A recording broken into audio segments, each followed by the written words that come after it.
So thanks everyone for joining us today. Today's topic is about how to recruit if you don't have a recruitment team. But yeah, hopefully everyone gets a little bit out of today's session, and let's get into today's topic. So obviously most firms don't have a dedicated recruitment team, so you sort of need to know what you're doing on your own so that you can make the right decisions and the right hires and everything like that. It's very similar to what we've sort of spoken about before. The very first thing is you just need to make sure that you know which hire you're actually going to do, like what role you actually want to fill. There's no point in hiring a senior accountant when it turns out you actually need someone like an admin who needs to take all that work, all that sort of ad hoc stuff away from you so that you can concentrate on doing other stuff. I've had firms in the past who have said to me, I need like an intermediate or a senior accountant or bookkeeper, and then we've actually gone through what they've been doing and everything, and then it did turn out that they needed an admin, which is a completely different role, but it was just because they were so busy they weren't sure what to do, like what role that they actually needed and everything was sort of, I guess, clashing together. So yes, the very first thing is just make sure you actually know what role you want to fill. Long story short, it starts with the capacity planner. So just working on the basis of, do you have enough productive capacity to actually get through the work? Okay. And when deciding who we actually need in there, then you would look at the resource mix. So do you have people who are too junior or are too senior? A lot of firms tend to err on the side of getting people who are too junior and spend years investing in them when they kind of just need the work done. So if you look at your capacity planner first and assess if you've got the right capacity, one, and then two being the resource mix, the mix between junior and senior is right. If that's all okay, then you zoom out to view the rest of the 7 divisions. You've got marketing, you've got sales and production and so forth, and all the way to admin.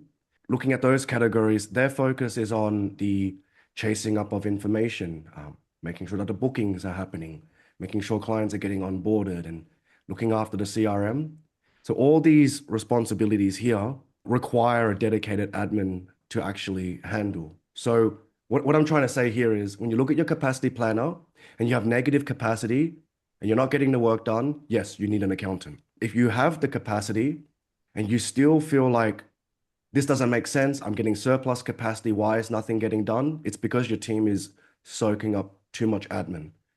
Okay. And then having that admin allows for that capacity planner to actually make sense. So that's from looking at it from a numbers point of view. And just one last thing, it's also recognizing that the task between the admin and accountant is very different.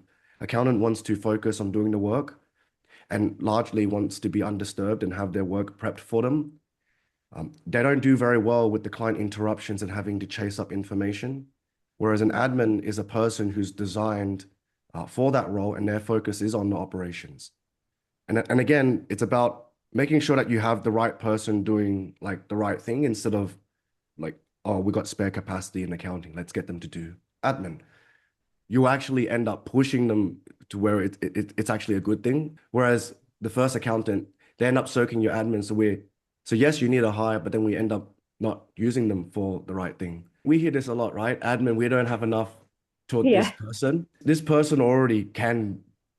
probably already has a full-time job. If you consider the fact that they won't take the same amount of time to do something that you do, so they'll naturally take longer, for one. And two, what you're aiming for with the operations is their job is to ensure that when you plan out your annual workflow schedule for your firm, that the clients in advance of when we plan to do the work, like 3 months in advance, that they're getting their information checklist, they're getting followed up, information is getting collected based off your list, and then they're there to organize it neatly for you and for your accounting team to work on.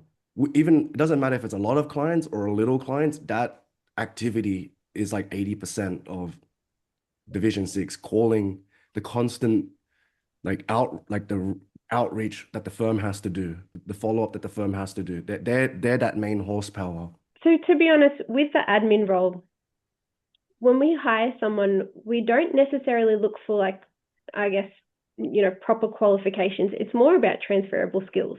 But they need to have, and this is something that we test them on, they need to have attention to detail. That's probably one of the biggest things, especially, if they're working for an accounting firm and they're going to be sending out information to different clients and everything. Attention to detail is probably one of the biggest things. And communication skills as well. That's something that we test on. They need to be able to communicate with both the internal team as well as the clients and everything like that.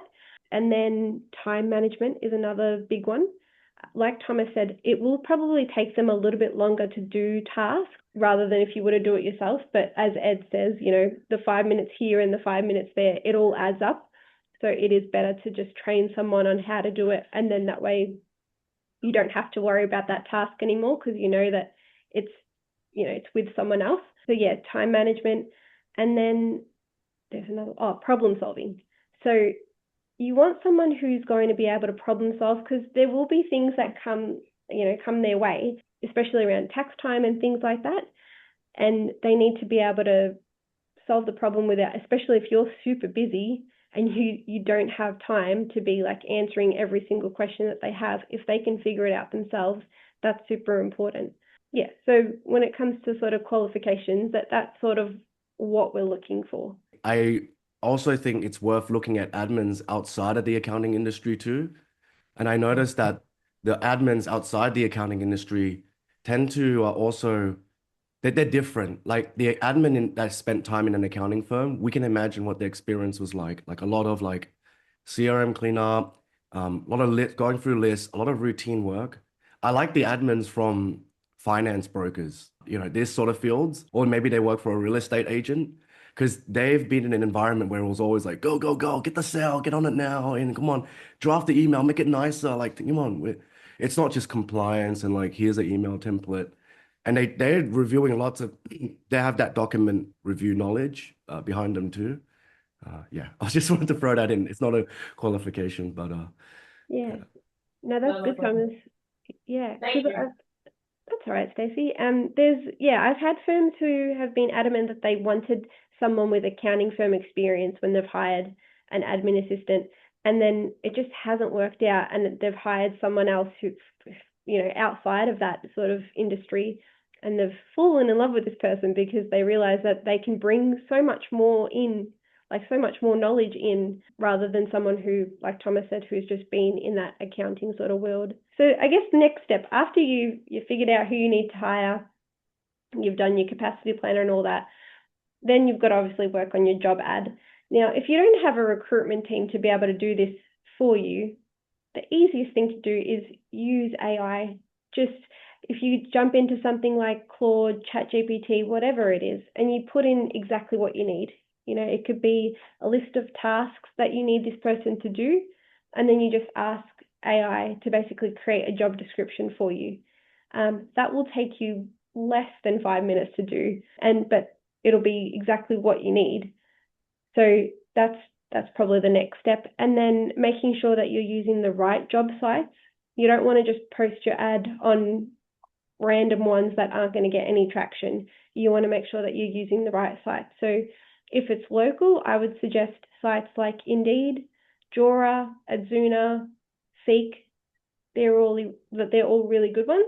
If you're looking for someone offshore, something like Online Jobs is probably one of the best ones. You'll get a lot of applicants coming through.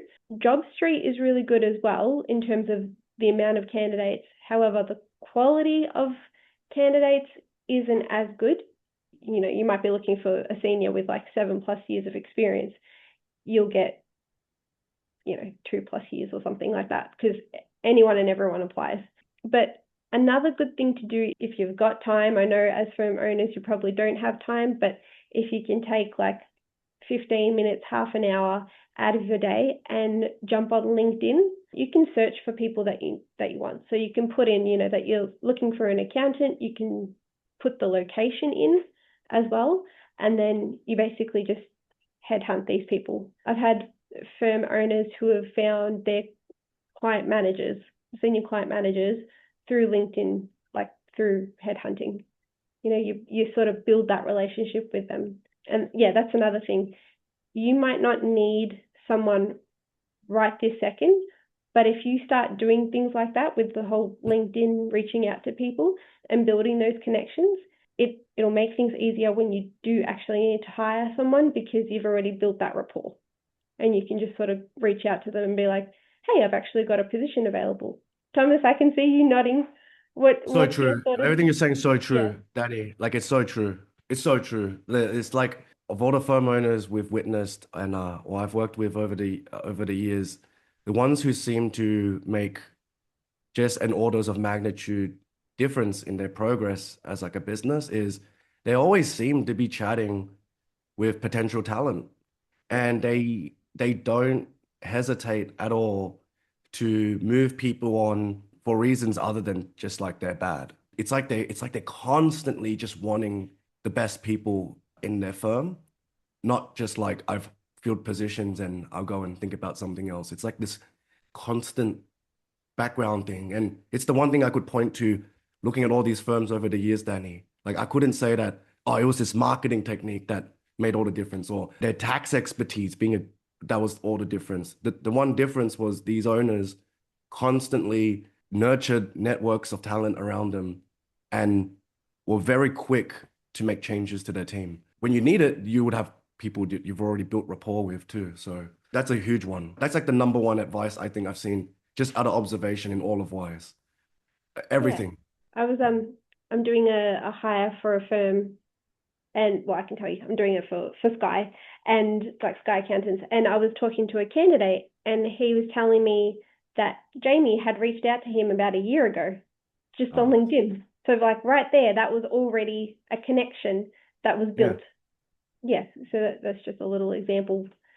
But yeah, so that's the next thing. And then from there, so yeah, definitely use AI to help you with that sort of stuff, because it will make things a lot quicker and easier for you. And then the other thing is, when you're going to talk to someone, don't just jump straight into an interview, especially if you're going to do it over Zoom and you allocate an hour to do an interview. If you just jump in without having pre-screened them beforehand, and it turns out that this person's not right, and you only want to be in there for 5-10 minutes, that's going to look bad for everyone. The candidate's going to know straight off the bat that they're not good, because they're going to be like, well, you've allocated an hour and you've ended this call after 5 minutes. That's why it's really important to just jump on a quick phone call with them and actually pre-screen them. And then once you've pre-screened them, if you feel like, this is the right person, then actually organize an interview.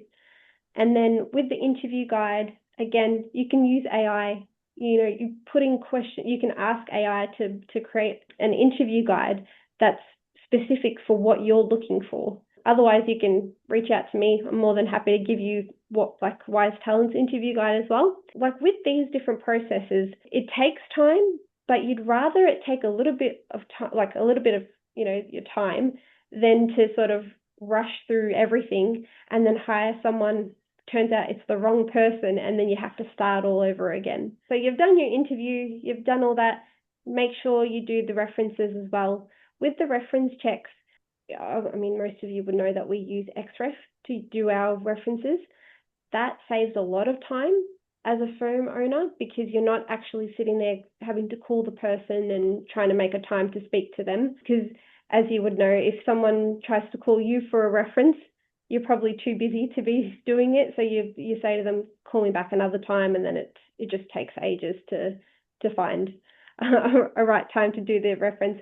So if you can do something online like XREF, where basically it's up to the candidate. You put the candidate's details in, and then it's up to them to organize their own reference, and then the manager, boss, whoever it is, will take it from there and complete the survey. And again, it uses AI, so you can find out if there are any integrity issues. On this one, Danny, the firm owner who asked me this question is not in this room, but then he did mention to me and Paulina, he was like, my reference for a hire, and he was trying to do this himself, which I advised against because he was busy with other things. But like he put the same number for the references, and it's like, what should I do? Yeah, like immediately, Paulina, it would be like a drop. There's no point finding out. I don't want to find out. That's something that you're not going to be able to find out with just a phone call. And the other thing is you don't know who you're talking to with the phone call. You could be talking to their best friend for all you know, who's giving them this great review. Whereas if you use something like Xref, for example, they have to use like a work email address. Like the boss has to use, otherwise it comes up with like suspicious activity, like why are they using a personal email address and things like that. But yeah, so once the reference checks are done, then you want to do testing. And you've heard us talk about this heaps of times with we've got the tests through like our market tests and everything, the Wize market. But there's heaps out there. You could use stuff like Test Gorilla, and that can test things on like the admin, for example. You can do heaps of admin tests there, or marketing if you're looking for someone who's going to be doing marketing, bookkeeping, if you're in the US or Canada. Xref's a really good one to use. If you need them to know how to use Xero, for example, or QuickBooks, you can, use Test Gorilla because that will be able to test that sort of skill. The other thing is, this is just going back to AI, but when it comes to the actual job offer and things like that, you can put, if you've got a job offer template, you can put that into AI and just make sure that, let's say it is you are hiring someone directly from the Philippines, you can put that in there and just make sure that it's saying the right things. Your job offer is actually saying the right things, and it's not coming across that they are an employee. It's actually making sure that it states that they are an independent contractor. So that's pretty much it in terms of what I would do if I don't have a recruitment team and I'm trying to hire someone on my own. But I guess the biggest thing is just make sure, and I know this is sort of hard because as firm owners, you're super busy all the time, but if you can try and be really organized, have a set list of things that you need to do, write everything that you need to do, write it down, and then just follow that checklist so that you make sure that you're not skipping a step or anything like that. And that's the other thing, don't skip steps. Like someone could interview really well, but if you don't do the testing, you're not going to actually know if they've got the right skills.